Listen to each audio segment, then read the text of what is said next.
Buenas tardes, tengan un bendecido fin de sábado. Hoy vamos a estudiar lección 11 de Lecciones de Josué acerca de la fe y el título es Morando en la tierra. Y la lección se enfoca en Josué 2:22, donde encontramos el relato de los eventos que llevaron a las tribus de Israel que quedaron al oeste del Jordán, a pensar que las tribus del este del Jordán estaban apostatando de Jehová, como había ocurrido en las apostasías anteriores de los hijos de Israel.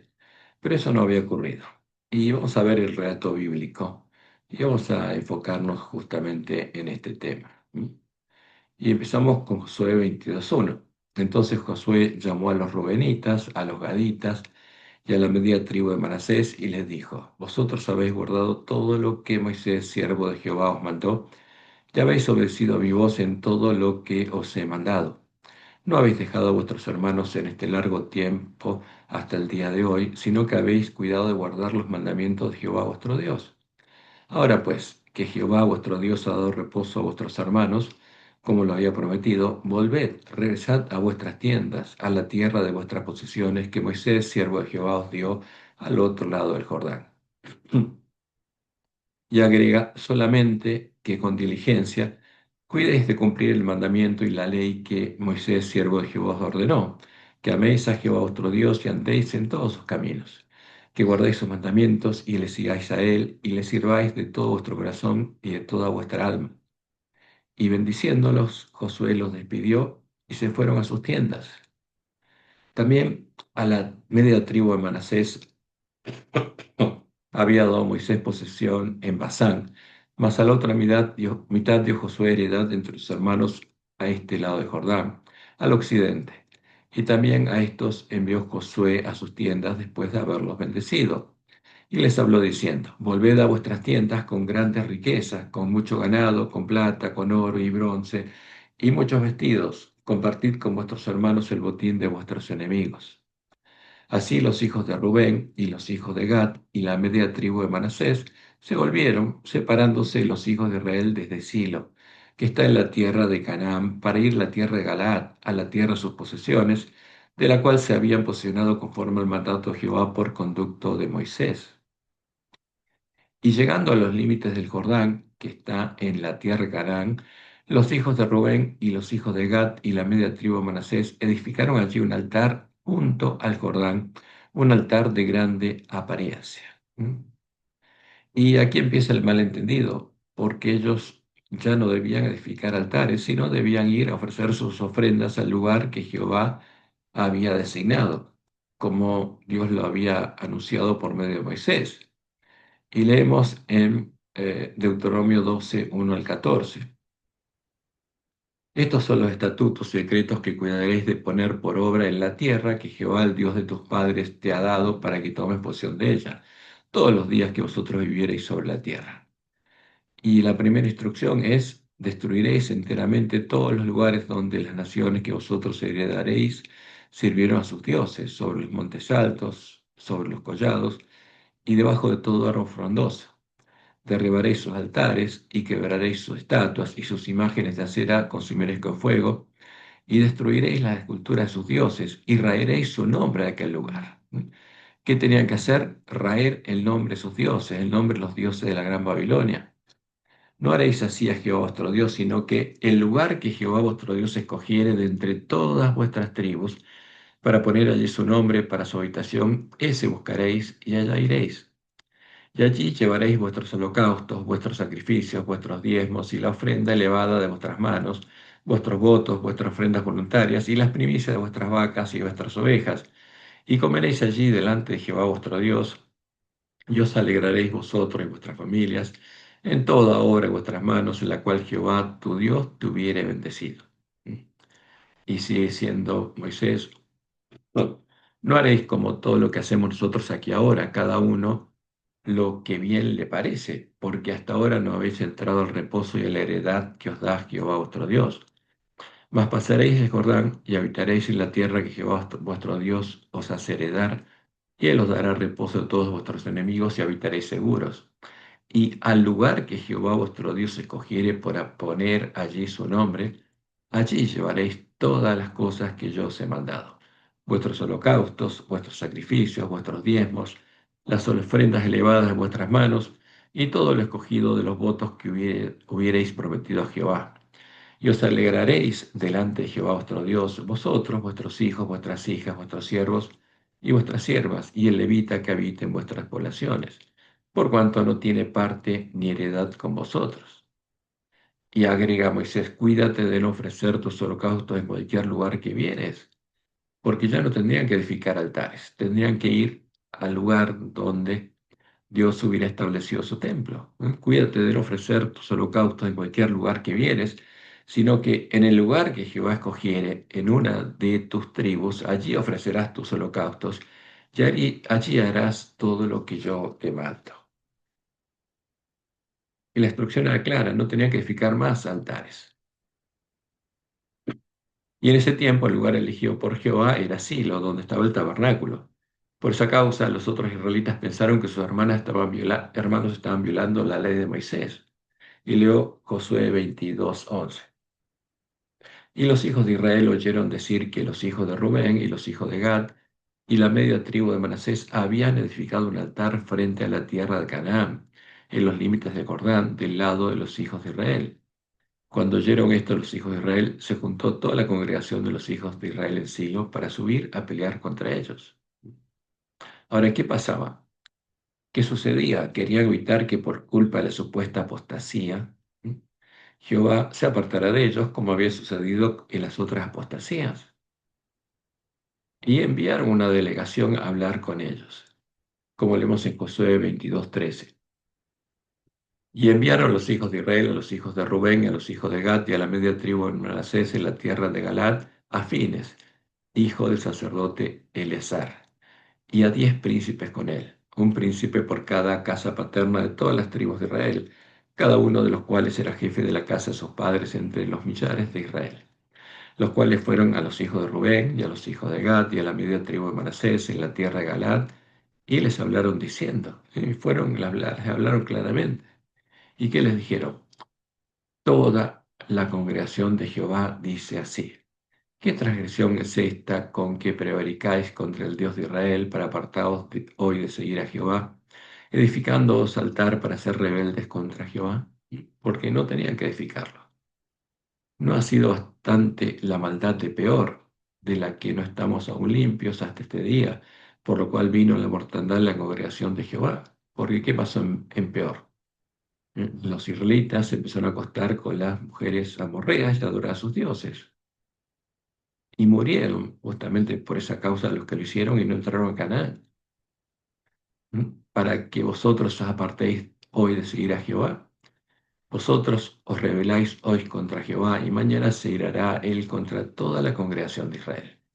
Si os parece que la tierra de vuestra posesión es inmunda, pasaos a la tierra de la posesión de Jehová, en la cual está el tabernáculo de Jehová, y tomad posesión entre nosotros. Pero no os rebeléis contra Jehová, ni os rebeléis contra nosotros, edificándoos altar, además del altar de Jehová nuestro Dios, porque había un altar. Y agrega, ¿no cometió Acán, hijo de Sera, prevaricación en el anatema, y vino ira sobre toda la congregación de Israel? Ya que el hombre no pereció solo en su iniquidad, sino que perecieron muchos por causa de la obra de Acán. Y este es un punto muy delicado, porque la iniquidad de algunos hombres puede resultar en la muerte de muchos de sus hermanos, como Jesús anunció que sucedería con todos los que entrarán por la puerta ancha, el falso Jesús, a la sinagoga de Satanás, porque habría algunos hermanos que presentarían delante de nosotros al falso Jesús.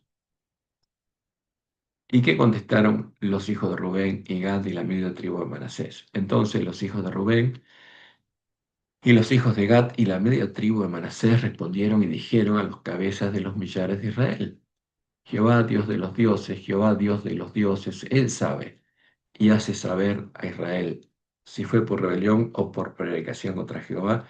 No nos salves hoy. Si nos hemos edificado un altar para volvernos de en pos de Jehová, o para sacrificar holocausto o ofrenda o para ofrecer sobre él ofrendas de paz, el mismo Jehová nos lo demande.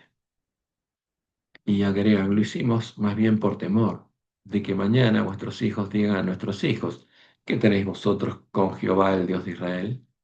Jehová ha puesto por lindero el Jordán entre nosotros y vosotros, oh hijos de Rubén e hijos de Gad. No tenéis vosotros parte con Jehová. Y así vuestros hijos harían que nuestros hijos dejasen de temer a Jehová.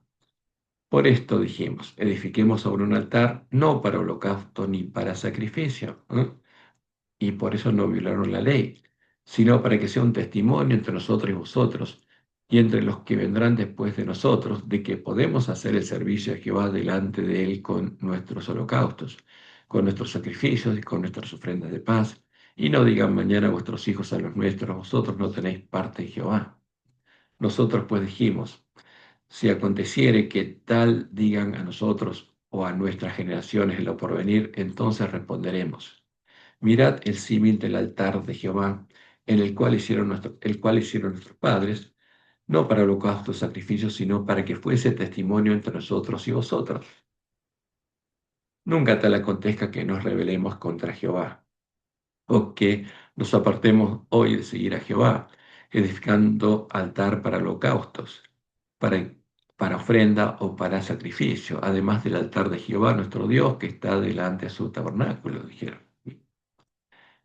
Y evidentemente ellos no estaban violando la ley de Moisés. Y oyéndolo, los que habían ido a hablar con ellos lo comprendieron. Oyendo Fines, el sacerdote, y los principales de la congregación, y los jefes de los millares de Israel que con él estaban, las palabras que hablaron los hijos de Rubén, y los hijos de Gad, y los hijos de Manasés, les pareció bien todo ello. Y dijo Fines, hijo del sacerdote Eleazar, a los hijos de Rubén, a los hijos de Gad y a los hijos de Manasés: Hoy hemos entendido que Jehová está entre nosotros, pues que no habéis intentado esta traición contra Jehová. Ahora habéis librado a los hijos de Israel de la mano de Jehová. Y Fines, hijo del sacerdote Eleazar, y los principales dejaron a los hijos de Rubén y a los hijos de Gad, y regresaron a la tierra de Galaad, a la tierra de Canaán, a los hijos de Israel, a los que dieron la respuesta. Y el asunto pareció bien a los hijos de Israel, y bendijeron a Dios los hijos de Israel. Y no hablaron más de subir contra ellos en guerra, para destruir la tierra en que habitaban los hijos de Rubén y los hijos de Gad. Y los hijos de Rubén y los hijos de Gad pusieron por nombre al altar Et, porque testimonio es entre nosotros que Jehová es Dios. Y eso es lo que pasó con ellos. Ahora, ¿qué pasa en este tiempo? ¿No? En ese tiempo, como lo indica el texto del libro de los jueces, todo el pueblo que había entrado a Canaán conocía a Jehová, pero después de ellos vino la apostasía a Israel. Y leemos Jueces 2, del 7 al 12. Y el pueblo había servido a Jehová todo el tiempo de Josué y todo el tiempo de los ancianos que sobrevivieron a Josué, los cuales habían visto todas las grandes obras de Jehová, que él había hecho por Israel. Pero murió Josué, hijo de Nun, siervo de Jehová, siendo de 110 años, y lo sepultaron en su heredad en Timnat Será, en el monte de Efraín, al norte del monte de Gaz, y toda aquella generación también fue reunida a sus padres, y se levantó después de ellos otra generación que no conocía a Jehová, ni la obra que él había hecho por Israel. Después los hijos de Israel hicieron lo malo entre los ojos de Jehová, y sirvieron a los Baales. Dejaron a Jehová, el Dios de sus padres, que los había sacado de la tierra de Egipto, y se fueron tras los dioses, otros dioses, los dioses de los pueblos que estaban en sus alrededores, a los cuales adoraron y provocaron a ira a Jehová. Y eso es lo que pasó en el pueblo de Israel. Por eso después vino la ira de Jehová sobre ellos. Ahora, la pregunta es, ¿guardamos los adventistas la ley de Jehová? Y la respuesta es, no, no la guardamos, estamos en apostasía, porque estamos adorando a otros dioses, no a Jehová, la que Elena de Jehová llamó la apostasía omega, como Israel en Sittim.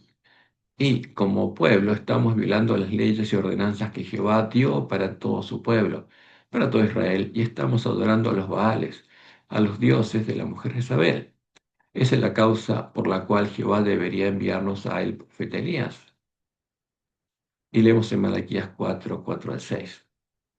Acordaos de la ley de Moisés mi siervo, al cual encargué en Horeb ordenanzas y leyes para todo Israel, para todo mi pueblo, también para el pueblo adventista. He aquí, Yo os envío el profeta Elías antes que venga el día de Jehová grande y terrible, antes que comience el tiempo de angustia.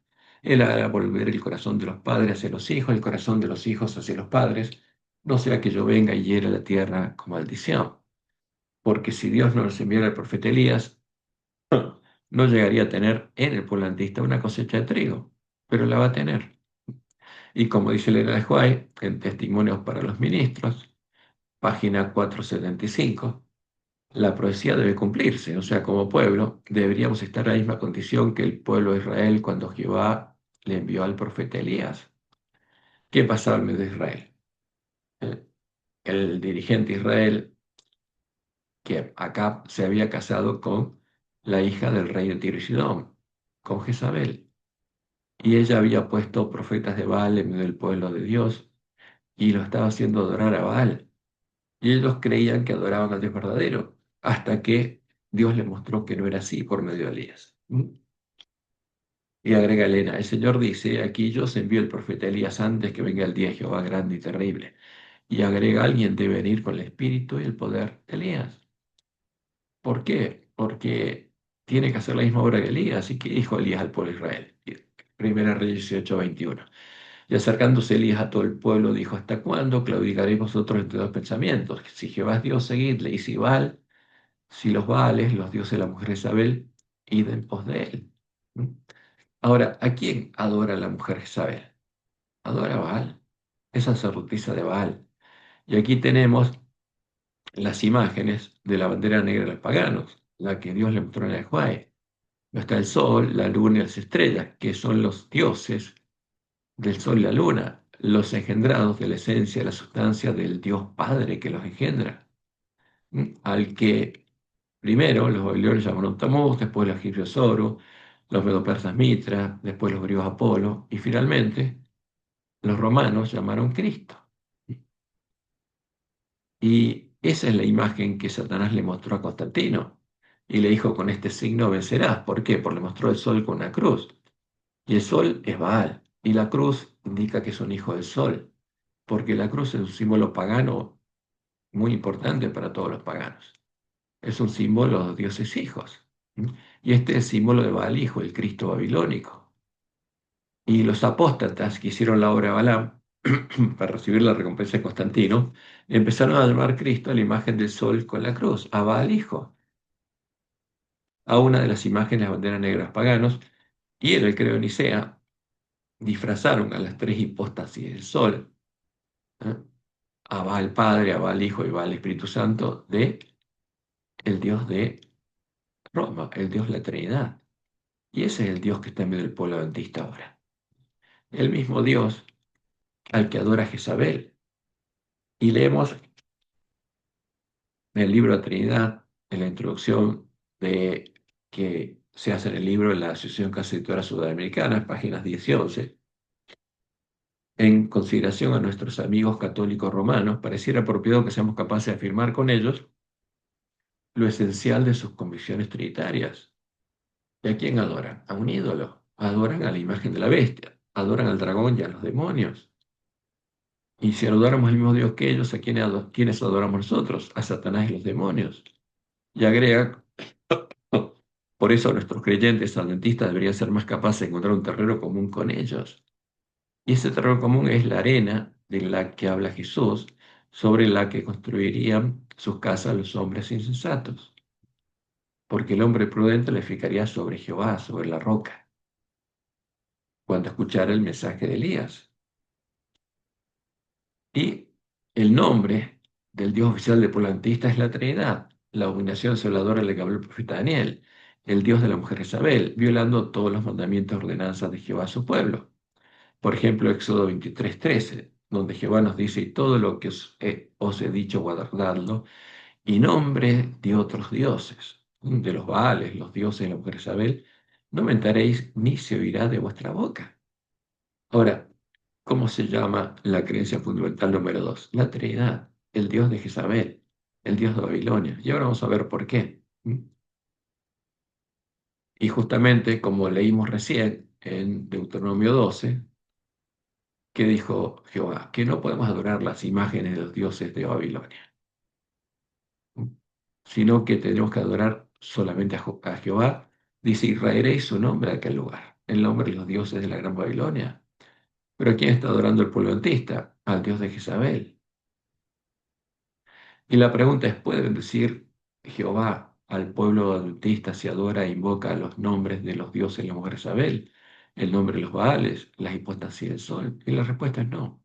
No puede bendecirlo, como sucedió con el pueblo de Israel en Sittim, que fornicó con las mujeres moabitas, tipo de las iglesias caídas de manos de Satanás, y adoró a sus dioses para buscar su amistad. Los que lo hacen no pueden recibir la bendición de Jehová. Esa es la principal causa del estado laodicense del pueblo adventista, la adoración de Baal, Baal Padre, Baal Hijo y Baal Espíritu Santo, porque son los dioses de Babilonia. Y no hay duda que se trata de Baal Padre, Baal Hijo y Baal Espíritu Santo, y que no tiene ninguna relación con Jehová. Y aquí está en la página oficial de la Iglesia Adventista, ¿eh? La creencia fundamental número 2, ¿y cómo la titula? La Trinidad, porque estamos adorando al Dios de la Iglesia Católica, al Dios de la mujer Jezabel, ¿eh? Y estamos adorando las tres hipóstasis del sol, porque ellos no tienen problema en representarlos como las tres hipóstasis del sol, al que llaman el ser divino en su unidad.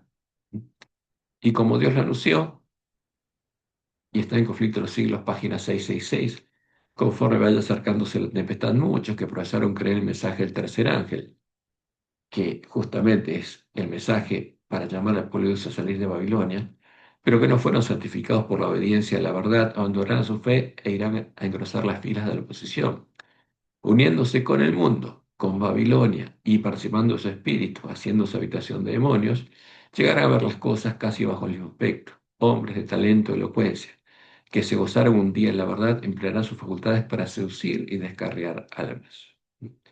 Y en testimonios a ministros, para los ministros, no, Elena pone lo que Dios le mostró, que estaría pasando en este tiempo. Y ella dice, ministros no santificados están alistando en contra de Dios, en contra de Jehová. Están alabando a Cristo y al Dios de este mundo al mismo tiempo. Mientras profesan recibir a Jesús, abrazan a Barrabás. Y por sus acciones dicen no a este, sino a Barrabás. Presten atención todos los que leen estas líneas. Satanás se ha jactado de lo que él puede hacer. Quiere destruir la unidad que debe existir en la iglesia por la cual Cristo oró Cristo. Dice, saldré y seré un espíritu mentiroso para engañar a los que pueda, para criticar, para condenar, para calumniar. Y agrega Elena, alberga al engañador y al testigo falso, a Satanás, el falso Jesús, el Cristo Niceno, el Cristo de la mujer Isabel, una iglesia que ha tenido gran luz, gran evidencia, y esa iglesia desechará el mensaje que el Señor ha enviado y recibirá los más irrazonables acertos, falsas suposiciones y falsas teorías. Y agrega, Satanás se ríe de la insensatez de ellos porque él sabe cuál es la verdad. ¿Y cuál es la consecuencia? Muchos ocuparán nuestros púlpitos sosteniendo en las manos la antorcha de la falsa profecía encendida por la infernal tea satánica. ¿Qué pasaría desde nuestros púlpitos? No se predicaría más la verdadera profecía, sino la falsa, la creada por Satanás, para engañar al pueblo adventista. ¿Y qué pasaría si algún ministro empieza a dudar de eso? Si se albergan dudas e incredulidad, los ministros fieles serán retirados de entre aquellos que creen saber tanto. Les quitarían el púlpito, dejarían de ser ministros. O si también tú conocieses, dijo Cristo, a lo menos en tu día, lo que es para tu paz, mas ahora está encubierto tus ojos. Eso estaría pasando con nuestros ministros. Y ella agrega, una cosa es cierta, los adventistas del séptimo día que adoptan su posición bajo la bandera de Satanás, la misma bandera que llevaron los apóstatas de la iglesia primitiva para asesinar al pueblo que conocía a su Dios, primero abandonarán su fe en las advertencias y reproches contenidos en los testimonios del Espíritu de Dios. ¿Y qué buscaría Satanás en este tiempo? En el gran corazón de la obra, Satanás empleará sus artes infernales en el grado máximo dentro de nuestra iglesia. Buscará toda forma posible para interponerse él mismo entre el pueblo y Dios e interrumpir la luz que debiera haber iluminado a sus hijos. Es su propósito mantenerlos en la ignorancia de lo que vendrá sobre la tierra, porque quiere impedir que se escuche el clamor de medianoche que despierta a las vírgenes dormidas e ilumina el camino hacia Dios, para que las vírgenes sensatas puedan recorrerlo. para que Dios pueda tener una cosecha de trigo en medio de la iglesia adventista. Y como Dios lo había anunciado en la profecía del Apocalipsis, la Trinidad fue definida por los que hicieron la obra de Balaam con cosas sacrificadas a los ídolos, con los conceptos filosóficos con los que eran definidos los dioses paganos. Y leemos en Apocalipsis 2:14. Pero tengo unas pocas cosas contra ti, que tienes ahí a los que retienen la doctrina de Balaam, que enseñaba a Balac, el rey enemigo, a poner tropiezo ante los hijos de Israel, a comer de cosas sacrificadas a los ídolos y a cometer fornicación, adorando ídolos. Y después que Balaam crea la doctrina de Jezabel, Jezabel es la que empieza a darle al pueblo esa comida. Apocalipsis 2, 20 y 24. Pero tengo unas pocas cosas contra ti, que toleras que esa mujer Jezabel, que se dice profetiza, pero es la región pagana Roma disfrazada de iglesia, enseña y seduzca a mis siervos a fornicar, a adorar ídolos y a comer cosas sacrificadas a los ídolos. Pero vosotros, los demás que están en Tiatira, a cuantos no tienen esa doctrina, la doctrina de la Trinidad, y no han conocido los que ellos llaman las profundidades de Satanás, no han llegado a ser hijos del diablo, yo os digo, no os impondré otra carga. ¿Por qué? Porque Dios va a llamar al pueblo de la Iglesia Católica a salir de ella, y muchos van a salir, y van a conocer cuál es la verdad. Y como leemos el conflicto de los siglos, página 62, dice Elena, aún antes del establecimiento del papado, las enseñanzas de los filósofos paganos habían recibido atención y ejercido influencia dentro de la Iglesia. Muchos de los que profesaban ser convertidos se aferraban aún a los dogmas de su filosofía pagana. Y esas son las cosas sacrificadas a los ídolos. Y no solo seguían estudiando los hechos mismos, sino que inducían a otros a que los estudiaran también a fin de extender su influencia entre los paganos. Y agrega Elena, así se introdujeron graves errores en la fe cristiana, por medio de estos conceptos sacrificados a los ídolos. Y esto quedó reflejado en el credo de Nicea, en el que aparece un Dios Hijo, el Cristo niceno, engendró la sustancia del Dios Padre, consustancial al Padre, del mismo modo en el que los dioses paganos engendraban hijos, como Zeus engendró a Apolo, y que es, y que es el agente creador del Dios Padre, el verbo de Platón, porque así fue definido. Y aquí tenemos el credo de Nicea, la primera definición del credo de la Iglesia Católica. ¿Y qué dijeron? Creemos en un Dios Padre. Fíjense que no tiene nombre, no creían en Jehová. Genérico, sin nombre, que es la imagen de Zeus, todopoderoso, hacedor de todas las cosas visibles e invisibles, y en un Señor Jesucristo, el Hijo de Dios, engendrado. Fíjense, un Dios Hijo engendrado, que es la imagen de Apolo, y engendrado como Zeus engendró a Apolo, porque es el fundamento del paganismo y el politeísmo. ¿Por qué? Porque ellos decían que los dioses, que habían imaginado en sus mentes, engendraban hijos, de su esencia, de su sustancia. Y así se iba multiplicando el número de dioses. Y eso es el politeísmo, es el fundamento del politeísmo. Y lo mismo se usó para definir al Cristo niceno. Y estas son cosas sacrificadas a los ídolos. Engendrado como el unigénito del Padre, es decir, de la sustancia del Padre. Dios de Dios, luz de luz, Dios verdadero de Dios verdadero, engendrado, no hecho. Consustancial al Padre, mediante el cual todas las cosas fueron hechas. Este es el verbo de Platón, el agente creador, porque supuestamente el Dios Hijo de la Trinidad es el creador. Y vamos a ver que es una mentira. Tanto las que están en los cielos como las que están en la tierra, que para nosotros los humanos y para nuestra salvación descendió y se hizo carne. Se hizo humano y sufrió y resucitó en el tercer día y vendrá a jugar a los vivos y a los muertos. Ahora, el Dios Hijo de la Trinidad es un ídolo, no es nuestro Redentor. Es el disfraz de Satanás. ¿Mm? Y definieron y creemos en el Espíritu Santo, porque esto era lo común a católicos arrianos y católicos trinitarios hasta el año 381 después de Cristo, ya que no se ponían de acuerdo para definir la naturaleza del Espíritu Santo. Y los arrianos decían que en la deidad había dos personas, el Padre y el Hijo, y los trinitarios que había tres. ¿Mm? Esa era la disputa entre ellos. Y Constantino medió entre ellos y puso, después de la definición del credo de Nicea, obispos arrianos en algunas iglesias católicas y obispos trinitarios en otras. Y en Constantinopla, donde estaba la capital del Imperio Romano, puso un obispo arriano. Y esa es la razón por la cual después hubo tres tribus arrianas, porque eran tres tribus contratadas por el Imperio Romano para pelear el ejército y fueron cristianizadas al arrianismo. Y fíjense qué interesante, en el Catecismo Roma explica que fue ella la que formuló el dogma de la Trinidad, porque no es una doctrina bíblica, es un dogma, que ella creó una terminología propia, no existente en medio de la iglesia primitiva ni en la Biblia, usando conceptos de origen filosófico, los conceptos que sabemos utilizó Atanasio. Y además dice que el ser divino en su unidad, el Dios al que adoran, es la sustancia de la cual provienen las tres personas, su hipótesis que conforma la Santísima Trinidad. Y que, como lo son todos los ídolos paganos, el Padre, el Hijo y el Espíritu Santo de la Trinidad son personas o hipóstasis del ser divino, de la sustancia, al que sus imágenes representan como el Dios Sol, el verdadero Dios de Roma. Y esto es lo que dice el artículo 51 y 252 del Catecismo Romano. Para la formulación del dogma de la Trinidad, porque es un dogma, no es una doctrina bíblica, la Iglesia debe crear una terminología propia con ayuda de nociones de origen filosófico, ¿no? Cosas sacrificadas a los ídolos, sustancia, persona o hipóstasis de relación, etc. Y el artículo 252 dice, la Iglesia utiliza el término sustancia, traducido a veces por esencia o por naturaleza, para asignar el ser divino en su unidad, porque la Trinidad no son tres personas, hay cuatro. Está la esencia, la sustancia, el dios de Babilonia, el sol. Y están las tres hipóstasis del sol. Está Baal, y Baal Padre, Baal Hijo y Baal Espíritu Santo.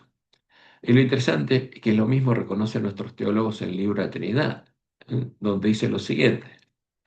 En la página 50, donde hablan de Atanasio, dicen Atanasio, el joven secretario de Alejandro, otro y presbítero en la iglesia de Alejandría, asistió al concilio de Nicea, aunque desempeñó un papel menor en las sesiones, el concilio fue un evento modelador de su vida. Pasó el resto de su vida tratando de mantener el concepto niceno de Cristo como la doctrina aceptada de la iglesia. ¿De qué iglesia? De la iglesia católica, no de la iglesia cristiana, porque esas cosas sacrificadas a los ídolos no eran usadas por los verdaderos cristianos. Y después, en la página 153, dicen lo siguiente. Por el tiempo de su muerte, en el 373, Atanasio había convencido a la mayoría de los teólogos cristianos de la necesidad de usar la nueva terminología, ¿no? Las cosas sacrificadas a los ídolos, más bien que autolimitarse a los términos que aparecían en la Biblia. ¿Por qué? Porque esa terminología no estaba en la Biblia. No había cosas sacrificadas a los ídolos. Y agregan, pasaron décadas antes de que cada uno entendiera los nuevos significados de esos términos. Y obviamente los verdaderos cristianos no usaban ni entendían estos nuevos conceptos sacrificados a los ídolos. Y como lo indican nuestros teólogos, pasaron décadas hasta que muchos de los apóstatas los entendieran. Pero, como lo testifica la Edicto de Tesalónica, el pueblo conocía a su Dios, nunca los aceptó y fue martirizado por eso. Y aquí están las imágenes que presenta Roma. Aquí está el sol, que es la esencia de la sustancia, el ser divino en su unidad, y sus tres hipóstasis. Va al Padre, va al Hijo, va al Espíritu Santo. Y cuando aparece aquí Dios es Baal, porque es el sol. Va al Padre, va al Hijo y va al Espíritu Santo, porque a eso adora Roma. Y eso se introdujo en nuestra iglesia. Esa abominación está adorando el pueblo anteísta. Y estos nuevos términos y conceptos que no estaban en la Biblia, por obra de los sabios de Roma, como les fue mostrado en la escuela, ahora los encontramos en la Biblia. Por ejemplo, incluidos en el libro a los hebreos. Y leemos Hebreos 1, 1 al 3.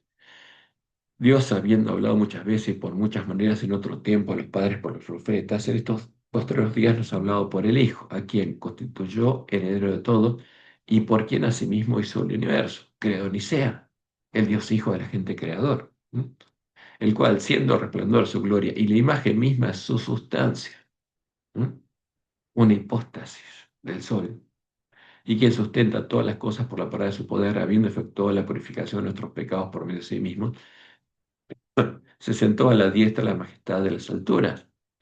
Ahora, ¿quién nos redimió? ¿El verdadero Jesús o el falso? El Cristo niceno. El verdadero Jesús, no el Cristo niceno. El Cristo niceno es el disfraz de Satanás y los demonios. Es la abominación desoladora en cuya defensa fue asignado el pueblo que conocía a su Dios. si estos términos filosóficos sacrificados a los ídolos no estaban en la Biblia? ¿Cómo llegaron a ella? Simplemente del modo en el que Dios le mostró en la escuela. Fueron introducidos en la Biblia por los sabios de Roma, ¿no? Y leo Primeros Escritos, páginas 220 y 221. Dice el Enaví que Dios había guardado en forma especial la Biblia. Sin embargo, cuando los ejemplares de ella eran pocos, hubo sabios que en algunos casos cambiaron las palabras. Por eso, en nuestras Biblias no están las palabras originales. Están las palabras que introdujeron los sabios de Roma siendo inspirados por Satanás. Hay palabras de Satanás, pensando que estaban haciendo más claro su significado cuando en realidad estaban confundiendo lo que era claro e inclinándolas a sus opiniones establecidas que eran gobernadas por la tradición de Roma, porque buscaban reflejar la tradición de Roma en la Biblia católica. Y eso hicieron. ¿Mm? Ahora, ¿qué significa llegar a conocer las profundidades de Satanás? Significa llegar a tener plenamente escrita la ley de Satanás en la mente y el corazón, y ser un hijo del diablo que conoce a Satanás, ser parte de la simiente de la serpiente. Y Jesús fue claro, Juan 16, 1 al 4. Estas cosas os he hablado para que no tengáis tropiezos, os expulsarán de las sinagogas, y aún bien ahora que cuando cualquiera que os mate pensará que rinde servicio a Dios, y harán esto porque no conocen al Padre ni a mí. Ahora, el que puso es un hermano de la iglesia, o el que lo mata, ¿conoce al verdadero Padre y al verdadero Jesús? No, no lo conoce. ¿Mm?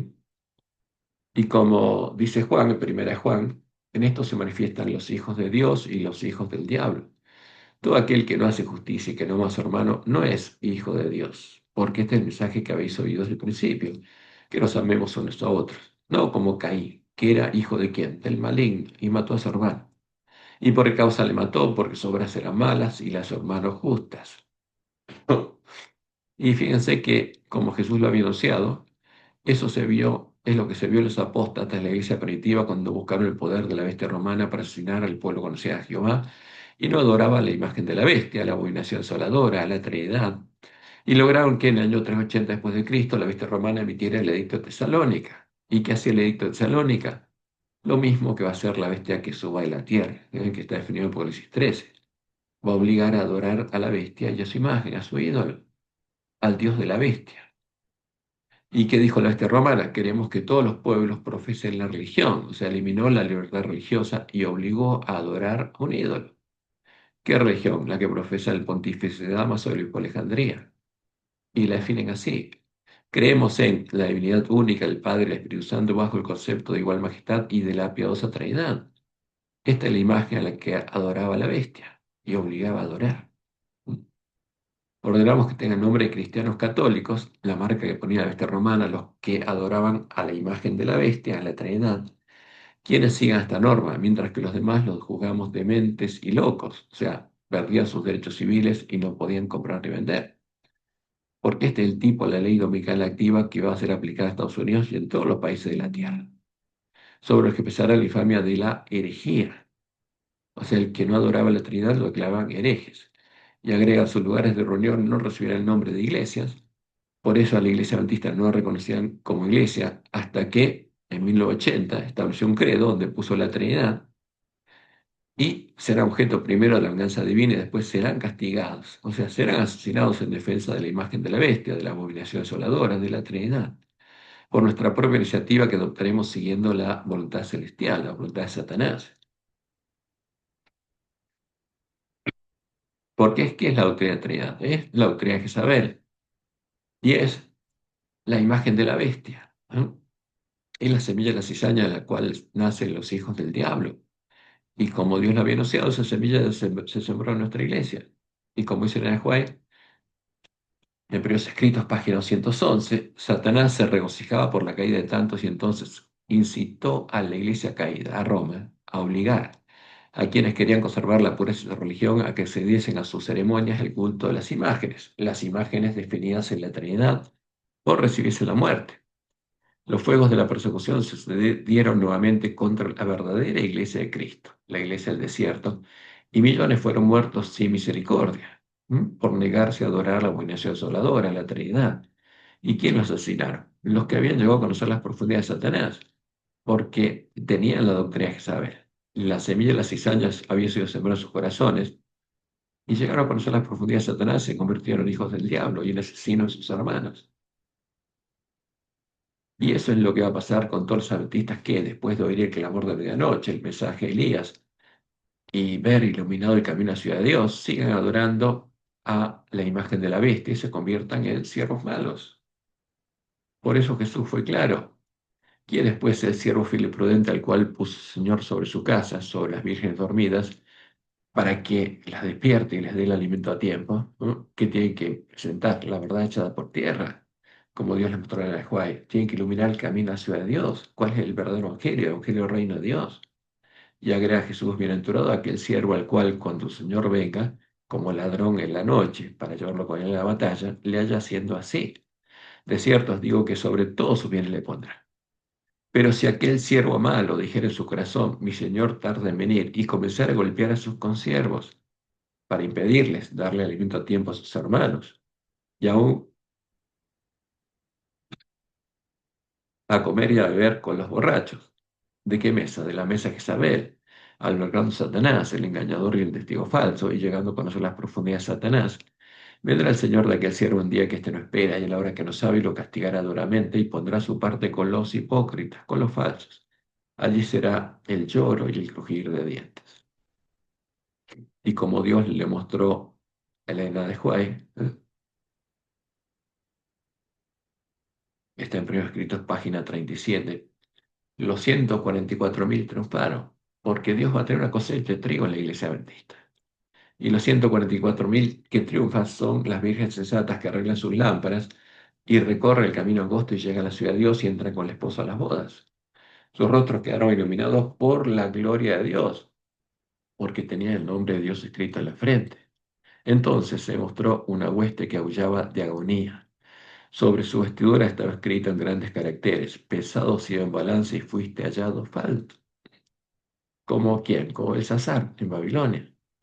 Y dice Elena, pregunté acerca de quién es formada esta hueste. El ángel me dijo, estos son los que una vez guardaron el sábado y lo abandonaron. Son adventistas. Los oí proclamar en alta voz, creímos en tu venida y la proclamamos con energía. Y mientras hablaban, sus miradas caían sobre sus vestiduras, veían lo escrito y prorrumpían en llanto.